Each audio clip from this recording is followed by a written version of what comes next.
Des grands classiques de répertoire. Bonsoir à toutes et à tous. Tout l'été sur France Culture, les grands classiques du répertoire, une série composée par Laurence Courtois, réalisée par Lionel Quentin.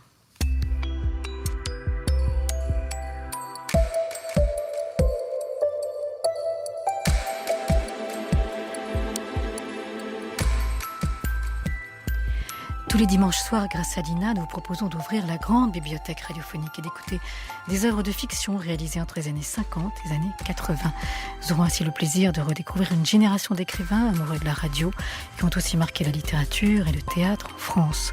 Ce soir, je vous propose une pièce pour la radio de Liliane Atlan, L'amour élémentaire, un poème monologue interprété par Catherine Sellers, réalisé en 1979 par Jean-Pierre Collat.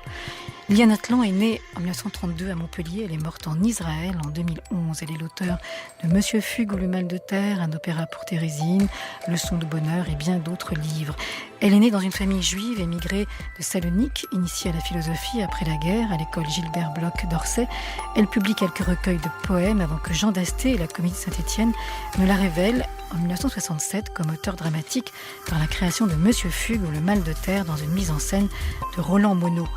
Roland Monod, qui vient de nous quitter et dont je salue la mémoire ce soir, a été un des grands metteurs en scène des pièces de Liliane Atlan. Il lui avait rendu hommage en février 2011 lors d'une soirée à théâtre ouvert organisée par Lucien et Micheline Atoun. L'œuvre de Liliane Atlan est essentiellement inspirée par la Shoah. Voici comment elle décrit elle-même ses débuts en littérature. À l'âge de 8 ans, je savais que je voulais écrire. À l'âge de 9 ans, j'ai été bouleversée d'apprendre en classe de latin qu'une littérature disparue peut renaître. Les peuples meurent, leurs livres peuvent traverser les siècles. La même année, j'ai appris que l'on jetait des juifs dans des camions. Une partie de ma famille a été déportée, n'est jamais revenue. On se souviendra tout particulièrement de Liliane Atlan avec l'enregistrement fleuve de sa grande pièce Un opéra pour Thérésine, toute une nuit, réalisée en direct par Christine Bernard-Sugy depuis le Festival de Radio France de Montpellier. Il faut dire que quasiment toutes les pièces de Liliane Atlan ont été créées à la radio, souvent dans le nouveau répertoire dramatique de Lucien Atoun. Je vous laisse alors ce soir en compagnie de Catherine Sellers, une grande interprète de Liliane Atlan. Tout de suite sur France Culture.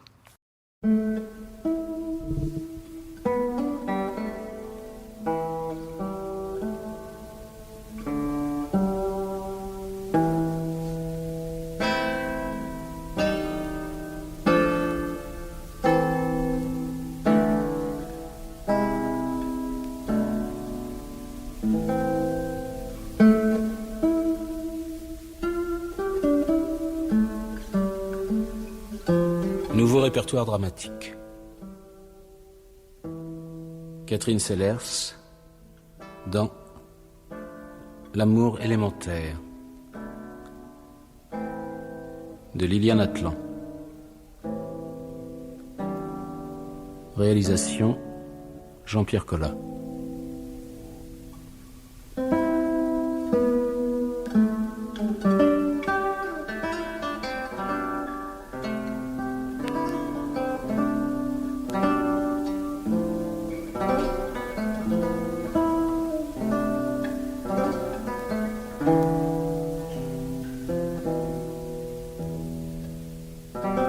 Moi, descendante de rabbins et de rabbines grecs, grand-mère réfractaires au port, ayant vécu à l'ombre de tabernacles pendant plus de 20 ans, un Dieu assoiffé et inquiet dans les veines, j'attends dans une chambre de bonne mon amant. Les seins nus sous ma robe de prière ancienne, le cul ouvert. Grossière, grossière, coasse révoltée dans mon sang et par ma bouche, mes ancêtres. Je les calme en chantant dans une langue plus douce qu'aucune langue maternelle. Une langue où la sueur n'est pas grossière, où les cuisses, la salive, le soleil, le lait fusionnent, créant l'éclair qui ressource.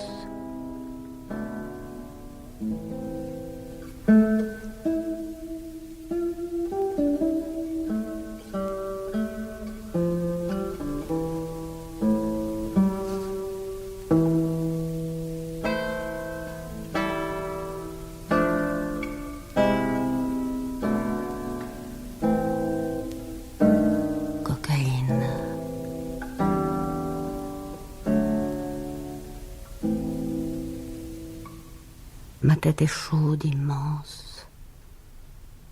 Une clairière où planent évanouis un homme et une femme, sculptés dans la lumière, bercés, loin de leurs deux personnes habituelles.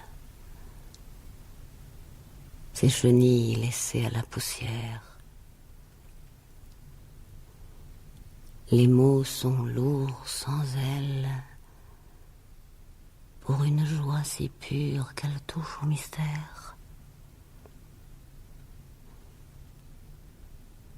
Nos corps se dressent, reprennent vie, l'un à côté de l'autre, tellement séparés. Deux murs sans ouverture, criblés d'éclats de verre, clôturant deux glaciers. Tant d'oiseaux meurent dès qu'ils se sont aimés. Nos moments de bonheur sont des pièces d'or, payées par de longues prisons. Nous nous retrouverons un jour, imprévisibles, chants éclairs aux longs échos multiples. Mais comment traverser les longues journées blêmes, les amours vides? Où puiser la force et le goût de survivre?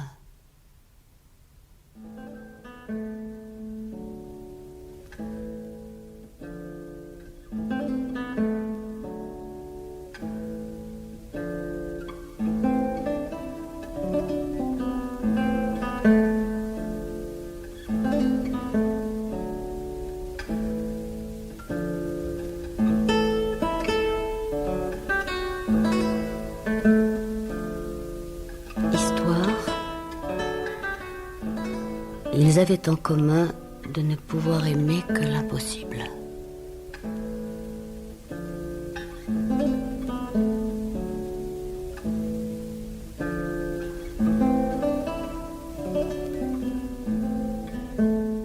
Lui,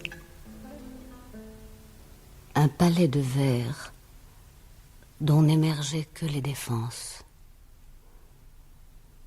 Lion d'ivoire aux colères blanches.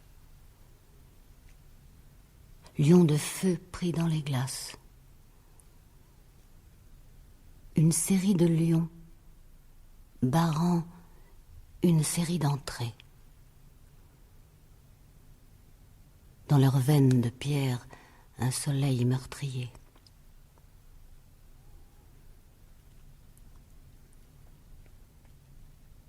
Elle, un filet de sang. Les lettres d'un nom, bientôt sur une pierre. Mais d'abord, tant d'éclairs consumés dans ses veines.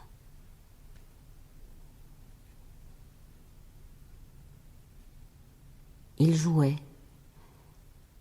à la lumière de tout leur être. Et il riait car il n'était rien. Qu'une lumière en danger de s'éteindre. Crier, ivre de tequila, dans une chambre d'hôtel, à lui indifférent. Un jour, les reines sortirent leurs couteaux. Elles tuèrent leurs chevaliers. Et la planète ne cessa d'être belle, pour rien et pour personne. Les temps nouveaux. 6512 amants. Je les fatigue, ils meurent. J'honore leur mémoire à part égale. 6512 pots de géranium. Je cours, j'arrose, le soleil se lève, se relève, se relève. Moi, sans reprendre souffle, je fais et je refais le tour des tombes.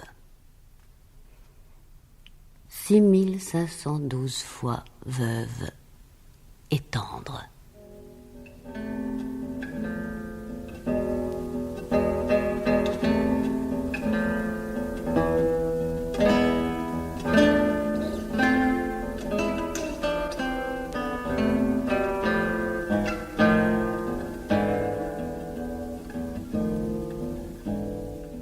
l'orage a fait de toi un champ de pierre, où même les herbes sauvages ne poussent pas, où un oiseau ne pourrait pas se reposer. Un champ de pierre qu'un vent noir fait grincer. Tu es malade de l'oubli du monde divin. Même une terre peuplée d'infirmes continue à briller. Des ondes te vivifient que tu ne peux capter. La soif triomphera de la mélancolie.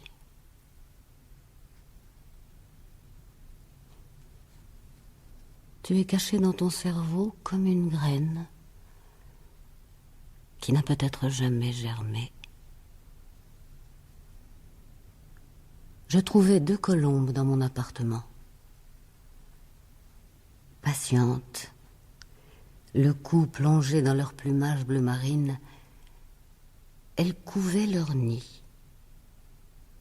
D'autres colombes. J'avais peur qu'elles salissent mes tapis, j'allais ouvrir la fenêtre pour les chasser. Quand je compris quel honneur elles m'avaient fait de choisir ma maison pour couver l'avenir. T'avoir aimé me laisse ébloui, immobile. Colombe couvant ses propres ailes.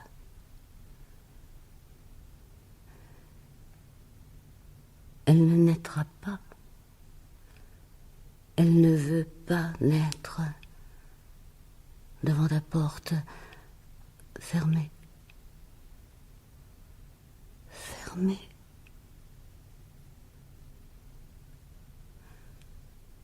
Je te recrée jusqu'à m'évanouir.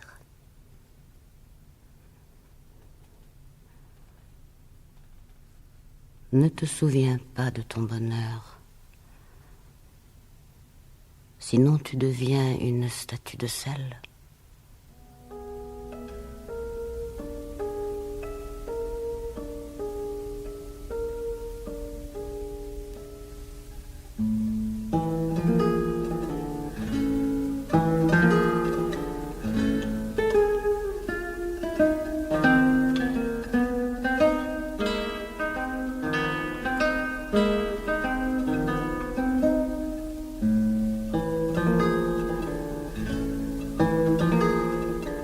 Lettre à toi. Imprononçable et inaudible.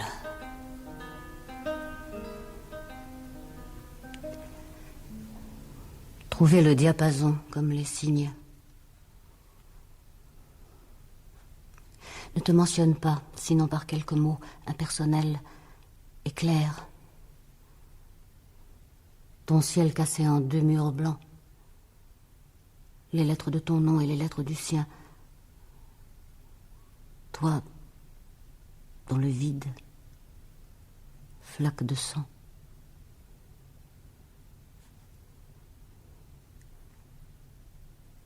Et pourtant, cette force radieuse de ne pas haïr.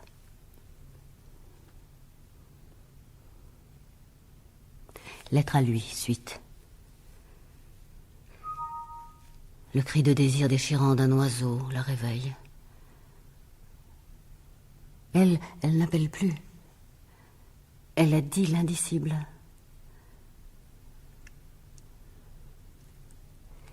Viendra-t-elle à bout de ce scorpion dont la morsure en rêve l'a tué? Lettre à lui, déchirée. Lui, météore. Anecdote sans laquelle l'histoire continuerait, mais faiseuse de perles pour si longtemps stériles.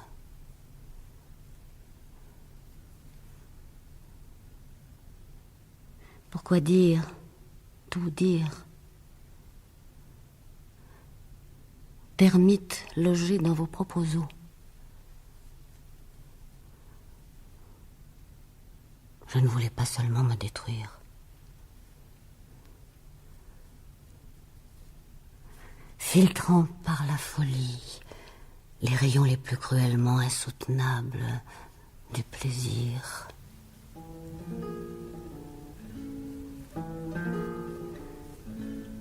Lettre à toi, imprononçable et inaudible. Suite, impossible.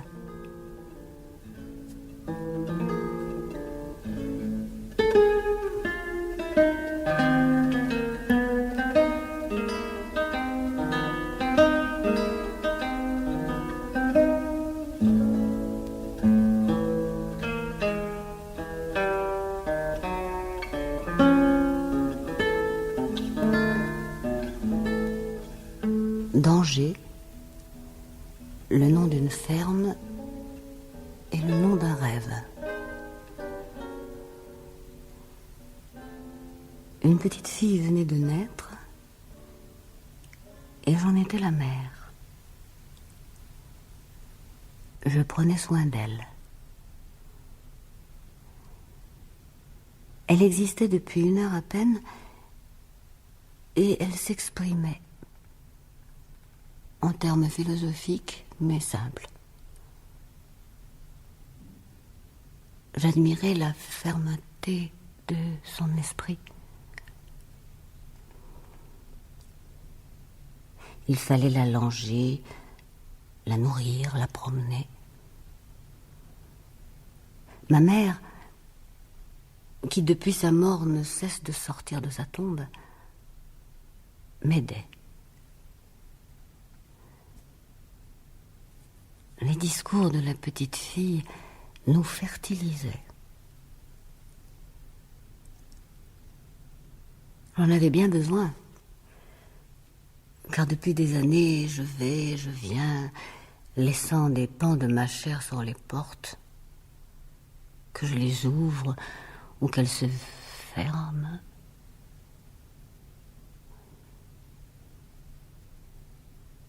Ma mère assistait patiemment à mes efforts, mais le temps n'est pas venu, disait-elle, d'entonner pour toi le chant connu seulement des morts, le chant de libération.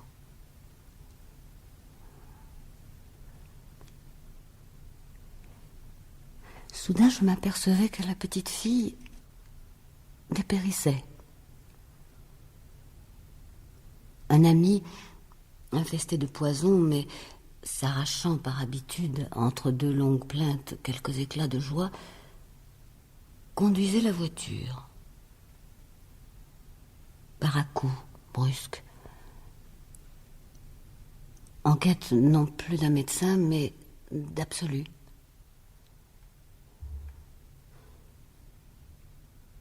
Et la petite fille s'amenuisait.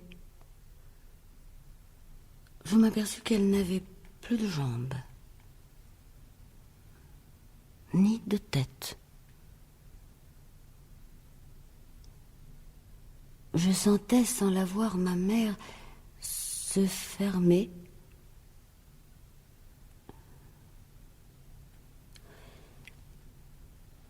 Le chant connu des morts, pour mon ami et moi, ne serait pas chanté. Ou du moins, pas encore.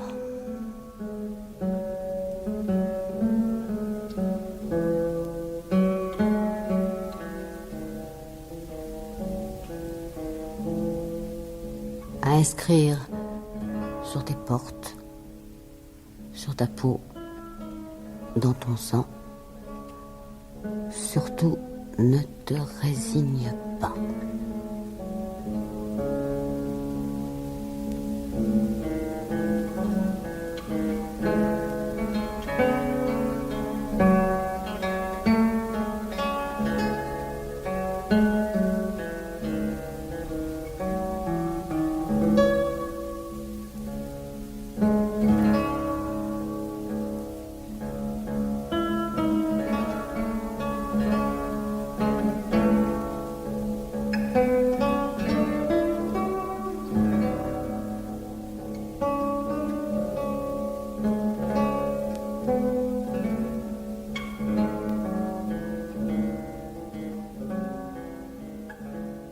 s'est traversée comme une suite d'appartements, le plus souvent glacés. Elle a été un sanctuaire, gardé par des oiseaux qui ne s'envolaient pas. Ils s'étaient fondus dans des parchemins. Et la splendeur de son amant de cire ne la consolait pas.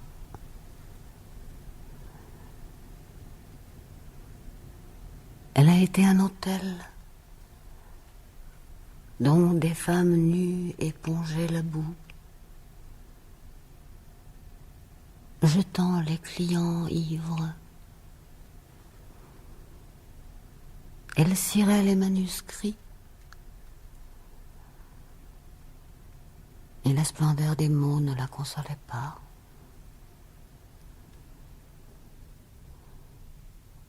Elle s'est traversée jusqu'à la chambre noire, où se forme le négatif des nébuleuses.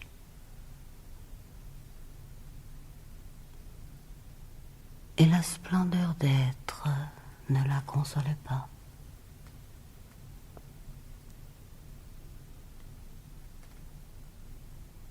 Un matin, elle l'a rencontré. Il était ivre,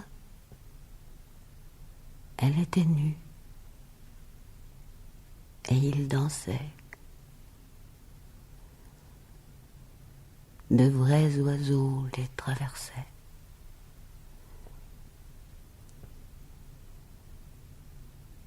Même les oiseaux ne peuvent pas toujours planer. Pour quelques dollars, il a été tué. Des rois d'une heure la visitaient dans sa maison traversée par le ciel, mes veines. L'être à lui qui la fuyait.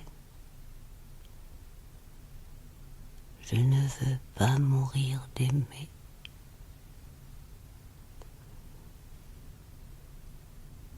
Elle a osé, et tout son sang s'est retiré. Elle est morte de froid. Ce froid qu'il propageait. Bélier de feu, mais dont le feu ne pouvait pas brûler. Et elle dort, douce en vain, comme les neiges, comme les voies lactées.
Nouvelle histoire.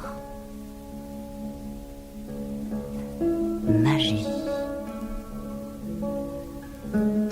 Je lis dans mes mains pour décider que ma ligne de vie ne s'arrêtera pas. Que ces taches noires, de plus en plus nombreuses sur ma peau, ne signifient rien. Je me coupe au niveau de la ligne du cœur pour la rendre plus gaie.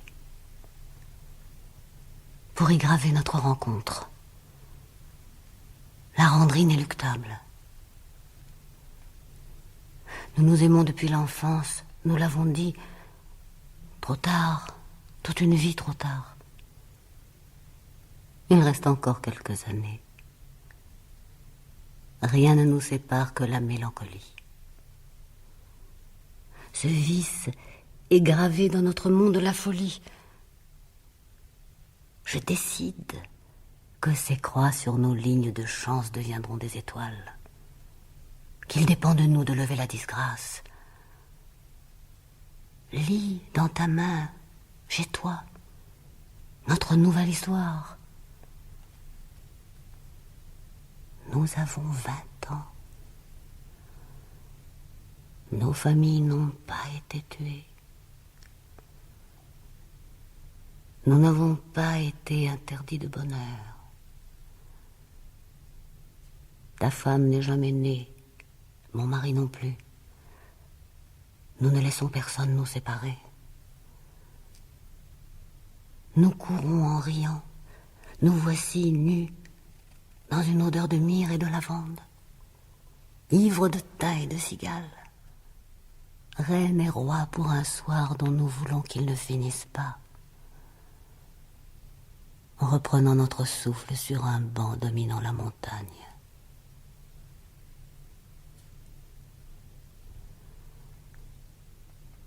L'autobus est annulé depuis longtemps. Le vent effrite les remparts. Nous sommes deux villes mortes jumelées par la même angoisse.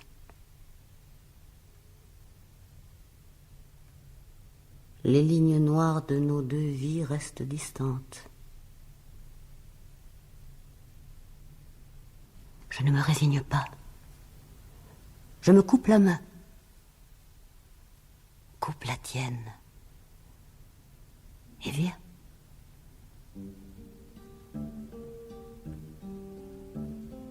« 2 juin 1979.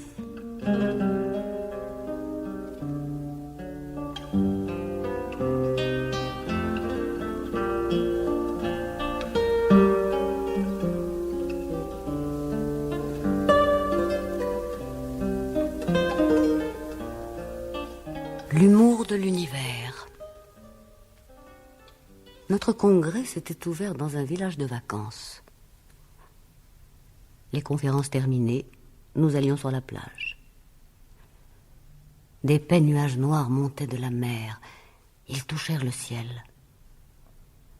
Derrière ce mur de ténèbres houleuses qui nous encerclerait, une comète contournait la terre, nous surveillait. Nous plaquâmes sur les fenêtres de nos bungalows et même sur les murs des rideaux de plomb.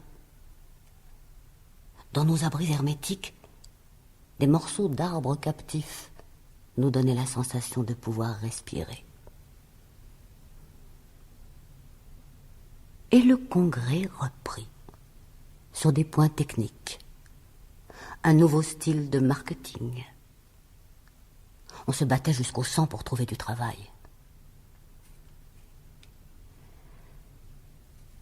Personne ne m'aidait, pas même mes amis.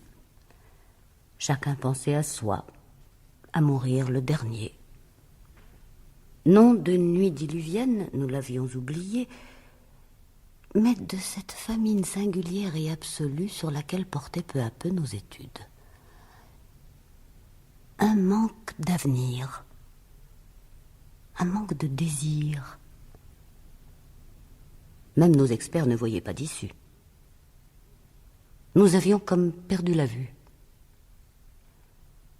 Notre angoisse nous absorbait si fort que nous vîmes trop tard nos murs tomber et les ténèbres déferler.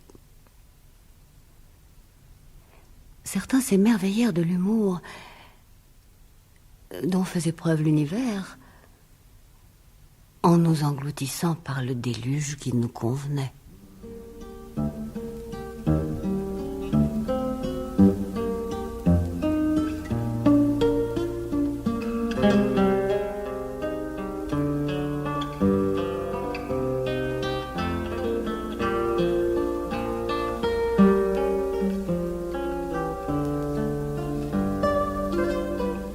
Les douaniers ou le bonheur en contrebande. Le déluge était chaque année retardé et chaque année nous tenions un colloque. Le thème en était invariable. Qui étions-nous? Pourquoi personne ne nous aimait? Cette année-là, des infirmières se tordaient de douleur sur les marches des escaliers. Dès qu'elles se calmaient, des médecins leur injectaient des liquides roses, réglaient l'intensité des spasmes, prenaient des notes. Personne ne s'étonnait d'avoir à enjamber des créatures torturées mais silencieuses pour entrer dans la salle de conférence. Elle était vide, obscure, inutilisable. On avait dû nous annuler, comme d'habitude. Nous gémissions de manière énergique, mais stéréotypée. De cela aussi, nous avions tellement l'habitude.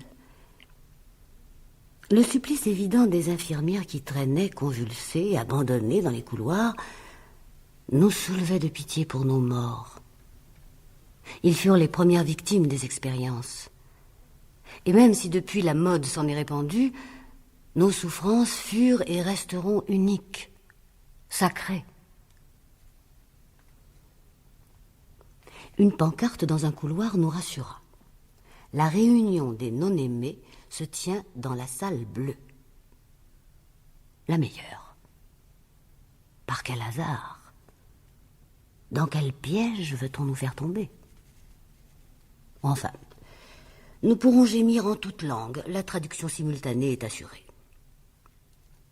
Un vieil adolescent, Adam Baclay, secrétaire général à vie de notre internationale, répète inlassablement de sa voix aiguë et indignée: « Ne manquez pas la conférence du docteur Malné. Elle sera exceptionnelle cette année. » Quel en est le titre? Mais comme d'habitude, pourquoi ne peut-on nous aimer, ni même nous tolérer? J'en connais par cœur la moindre parole, sans l'avoir entendue, car le docteur Malné, mélancolique depuis 30 ans, ne cesse depuis 30 ans d'analyser son cas.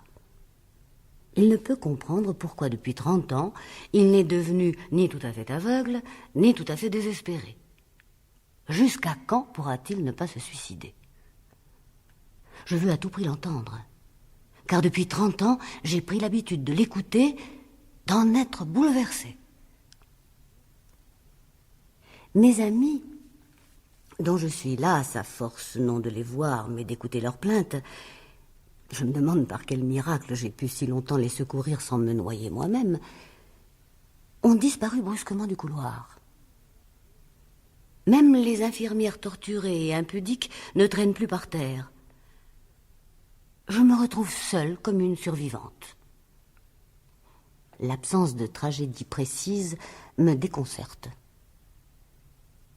Je cours, je me perds de couloir en couloir, craignant de ne jamais trouver la salle bleue, de ne pas revoir, même de loin, même en public, Abel Malné. Suis-je la seule à savoir quel homme gai et tendre il eût pu être si sa famille n'avait pas été tuée? Une porte. Je l'ouvre. Elle donne sur le vide. Le palais des conférences n'est plus qu'un morceau de montagne, suspendu au-dessus d'un abîme. Je ferme la porte, je m'assois contre le mur qui tient encore, et je pleure. Mon ami ce soir, pour la première fois, ne parlera pas de son mal en public, car ce soir il est vraiment malade. Je comprends trop tard à quel point je l'aimais, et je marche dans le vide pour le voir une dernière fois. Ce palais des conférences n'a pas été conçu par un architecte banal, mais par l'un des nôtres. Des étages les plus élevés, on ne peut redescendre. Même par les fenêtres, il n'y en a pas. Quant à l'entrée, elle n'existe plus. De façon plus précise, de l'intérieur, on ne peut pas la retrouver. À force d'avoir été jetés et rejetés, nous avons contracté l'habitude de tourner sur nous-mêmes. Nous en avons tiré un art, celui de rendre illimités les plus petits espaces. Nous en faisons des labyrinthes. Les coins les plus recherchés sont les impasses, nous finissons toujours par nous y retrouver. Ce sont des petits cercles où l'on ressasse la même histoire. J'eus soudain besoin d'y retomber, de serrer des mains hors de contact depuis longtemps, de raconter nos plaies, avec cet humour féroce dont les non-aimés ont le secret. Mais je courais sans pouvoir m'orienter. Parfois je croisais des médecins tombés malades. Ils continuaient leur ronde tout en se tordant de douleur, parlant des infirmières mortes sans qu'ils aient pu tirer de leurs expériences aucune conclusion. Je marchais dans le vide à la recherche de mon ami, que je voulais sauver ou consoler, ne fût-ce que par un sourire, même de loin, même en public. Depuis 30 ans, nous nous aimions par allusion, glissés dans une phrase de conférence, une prise de position plus ou moins politique, des propos tenus dans des cafés au sortir de meetings ou quelque chose de ce genre. Je ne savais plus si je me trouvais dans une montagne ou dans un hôpital. Tous les couloirs s'interrompaient, donnaient sur des précipices. Je me sentais perdue dans une sorte de désert, tout en devinant la présence d'innombrables personnes murées non loin de moi. Et je savais que cette architecture délirante résultait d'une maladie de plus en plus grave de mon ami, contre laquelle, je le sentais, il refusait de se battre. J'avais fini par trouver la porte d'un escalier qui donnait sur la salle bleue. Des douaniers fouillaient mon sac, mes vêtements, l'intérieur de ma peau. Je ne sais si ma voix portait, mais je criais « Je suis en règle, j'accomplis mes devoirs de tristesse. Mon corps lui-même en est la preuve. Il ne me laisse aucun repos. Dès que je me détends, tous mes organes se dressent contre moi. Gardien incorruptible, impitoyable, de la détresse héréditaire. Oui, une nuit. J'ai volé une nuit de bonheur. Je l'ai vécue en contrebande, mais je l'ai payée. Chaque cellule de mon corps m'a longtemps torturée. Laissez-moi passer. Le docteur Malny donne sa conférence. Ce sera la dernière. Il me rejetait dans le dédale de couloirs suspendus dans le vide. Le dégoût que je leur inspirais me semblait tout de même excessif et incompréhensible. Je croisais Sylvette, terrifiée. Elle avait perdu ses parents lors des premières expériences. Elle n'avait jamais grandi, mais maintenant elle était vieille. Elle n'était sortie de sa chambre que pour être hospitalisée. Et dans aucune institution, on ne voulait plus d'elle. Je me détournais d'elle car elle était même pour moi trop accablante. Et je criais, seule dans un nouveau couloir, « Mais pourquoi sommes-nous à ce point non aimés ?» Je me vis dans une fenêtre rendue étincelante par le soleil couchant. L'indignation et la tristesse me défiguraient, et j'eus peur de moi-même. Dans un autre couloir, on m'informa que notre vieil ami Adam Baclay, qui avait crié pendant 30 ans de sa voix aiguë et indignée « Ça ira, ça ira », son optimisme acharné nous avait si souvent soutenus, s'était jeté par la fenêtre. Laquelle ? Il n'y en a qu'une et elle est fermée. Il en avait la clé. Un secrétaire général a forcément des clés. Quelle clé, si pour finir elles ne servent qu'à se tuer. Je courais, perdant mon souffle et peut-être du sang, mais je ne voulais pas me reposer. Je voulais revoir Abel, lui donner ma main à embrasser, devenir avec lui pour une fois, même une seule, cet homme et cette femme que nous n'avions jamais été. Gais, osant rire, vivant leur bonheur non plus en contrebande, mais en plein jour et sans remords. Je devais rayonner, car mes amis me mettaient en garde. Continue l'expérience.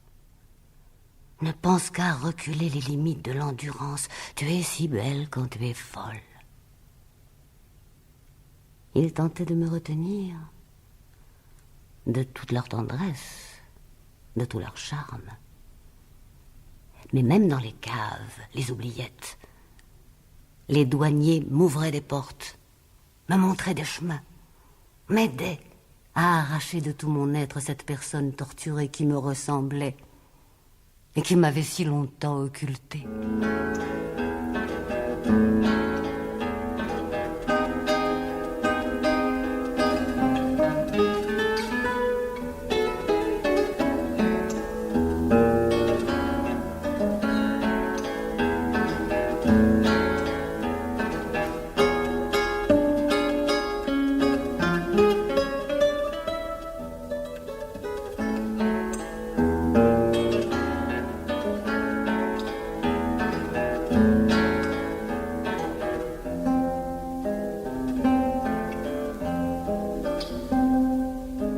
Parenthèse. Le bonheur nous était compté comme le temps manque aux voleurs.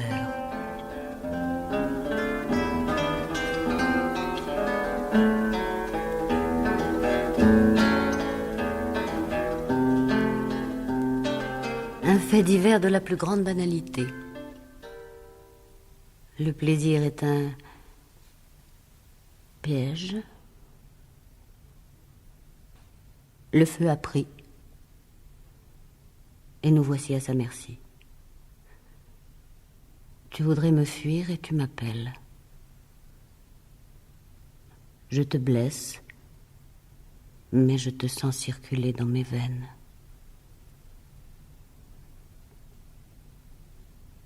L'infini peut tenir dans une horloge humaine. L'infini peut tenir dans un quart d'heure. Dans mon corps, quand tu l'accordes par quelques gestes clés, au rythme inassouvi d'un désir qu'on appelle univers. L'infini peut tenir dans une horloge humaine.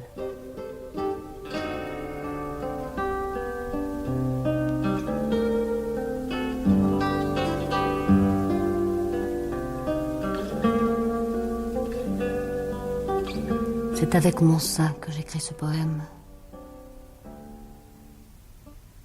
Un sein que tu ne touches pas, sinon à travers celui d'une autre femme. Un sein devenu feu que d'autres mains ne consoleraient pas. Car il est devenu ton empreinte. Malgré ta vie ailleurs, à laquelle tu ne renonces pas.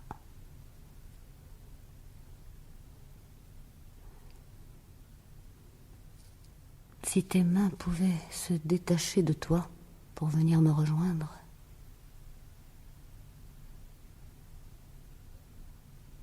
faire part. Notre amour est né comme un enfant qui se présentait du mauvais côté. Il est né, mais trop tard. Tous les berceaux sont occupés. Et tous les cœurs sont encombrés. Notre amour grandit comme un enfant qui s'empêche même de respirer. Viol par téléphone. Tu m'as obligé à parler. Je ne pouvais même pas respirer. Mais tu voulais te disculper. Tu ne m'as pas accordé le silence dont j'avais besoin pour me transmuer par la magie des mots travaillés en secret. Tu m'as forcé comme une porte sans t'apercevoir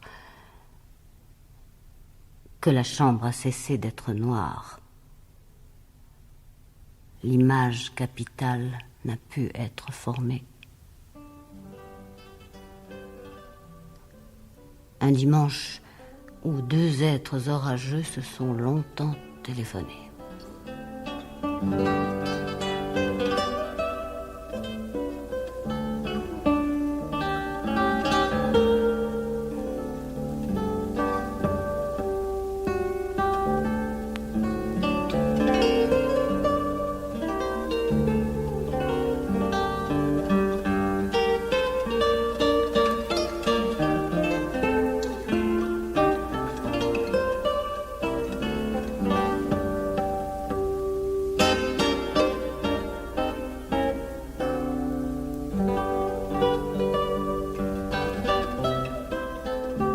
Palomar Paradise.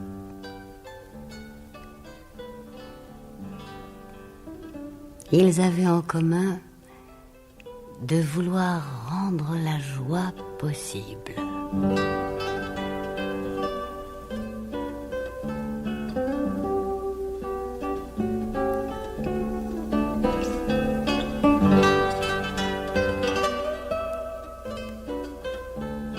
L'oiseau d'éclair.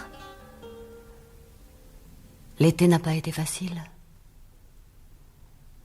La porte du paradis s'ouvrait, se refermait. Une parole en trop le faisait s'évanouir, sans qu'il reste même un éclat. Nos rires le faisaient ressurgir. Comme un ciel fatigué d'être bleu, ta colère éclatait et ma terre intérieure tremblait.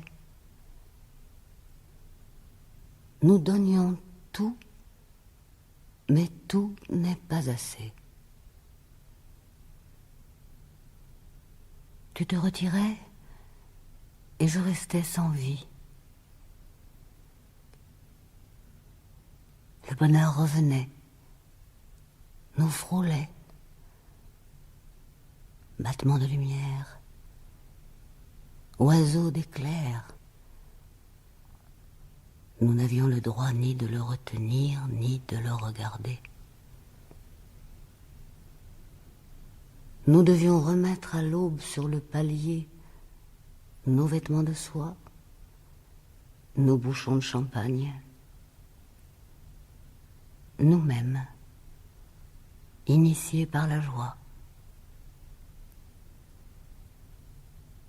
Été 1979.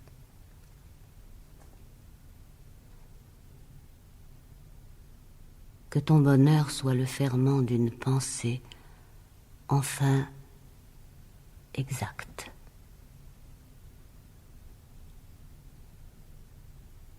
Où trouver la force en plein amour de monter sur l'observatoire d'où l'on verrait sa folie du point de vue des mouches, des oiseaux, des microbes, des plus infimes corps dont la danse crée et recrée la matière. On dit qu'elle est inerte alors qu'elle les désire. Cris d'amour diffusés dans la sève et perdus dans la pierre. Concert d'êtres dont les silences et les disparitions font ressortir comme ils étaient précieux, mais bientôt remplacés. Le don ne dure qu'un éclair. La solitude est programmée dans notre chair. L'amour est vrai, mais le lyrisme est un mensonge, une idiotie comme la liberté, comme la différence.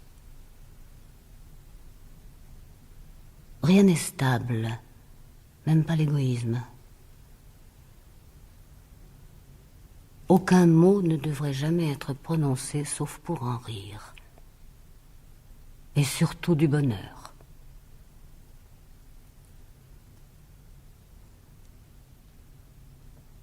Ne l'oublie jamais. Il existe quelque part en toi une porte derrière laquelle tu vis, châtelain ou secret, une vie qu'il t'est donné d'ignorer, ésotérique, comme ton sang,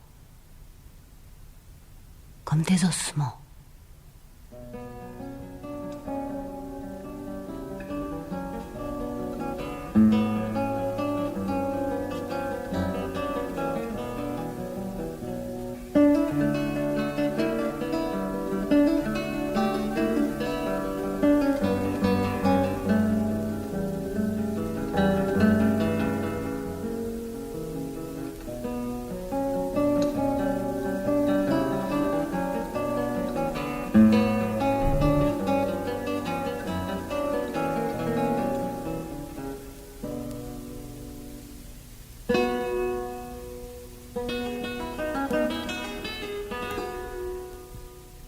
L'amour élémentaire.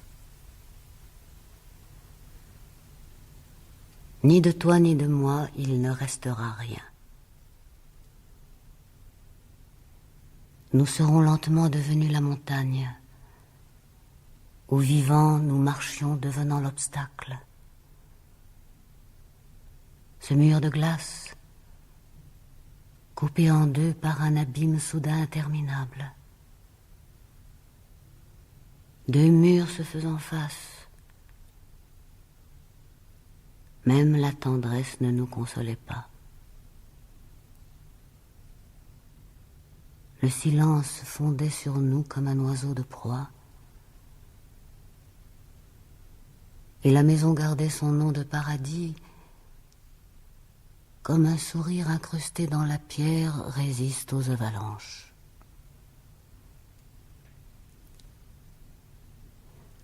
Nous serons devenus le code secret du sable.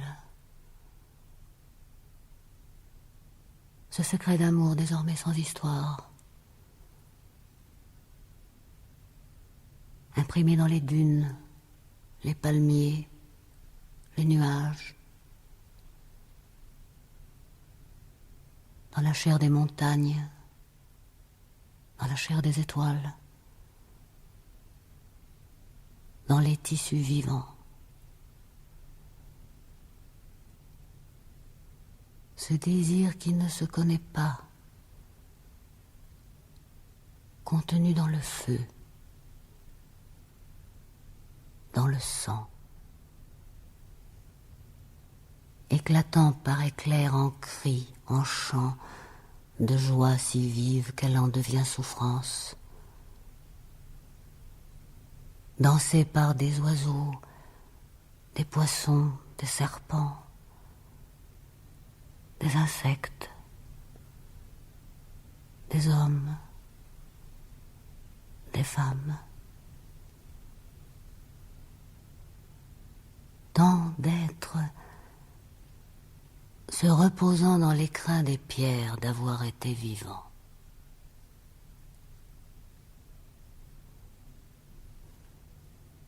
Nous serons devenus ce long secret modulé dans les espaces-temps,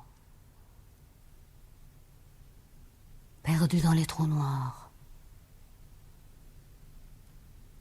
dans les personnes, leurs ossements, étonnés d'être à jamais traversés par la sève, par cet amour élémentaire, jailli d'une source anonyme et vitale, nommé d'un nom vague et occulte. Être.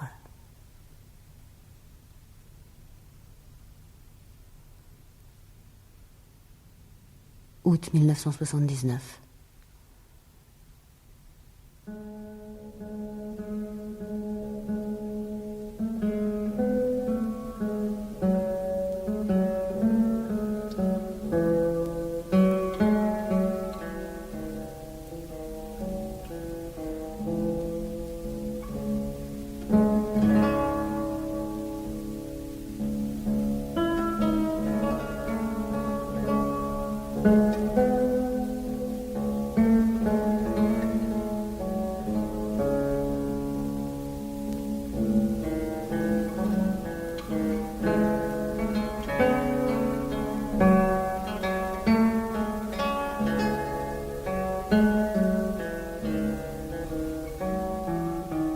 Ce monologue est dédié par Liliane Atlan à Rodolphe Ingold.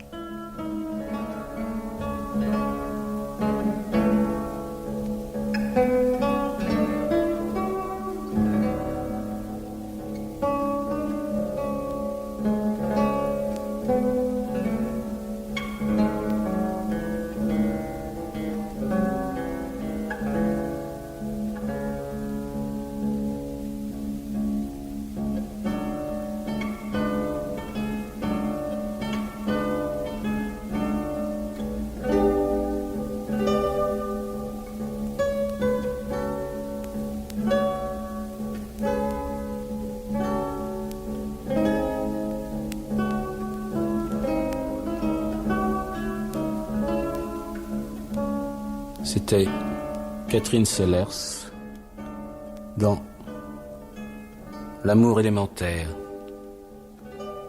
de Liliane Atlan. Réalisation Jean-Pierre Collat.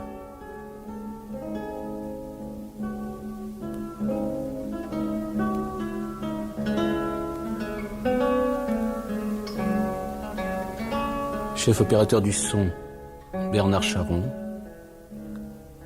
Collaboration technique, Bernard Chaput. Assistante, Dominique Briffaut.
C'était les grands classiques du répertoire, une série d'archives de la fiction à retrouver sur le site des fictions de France Culture dans quelques instants.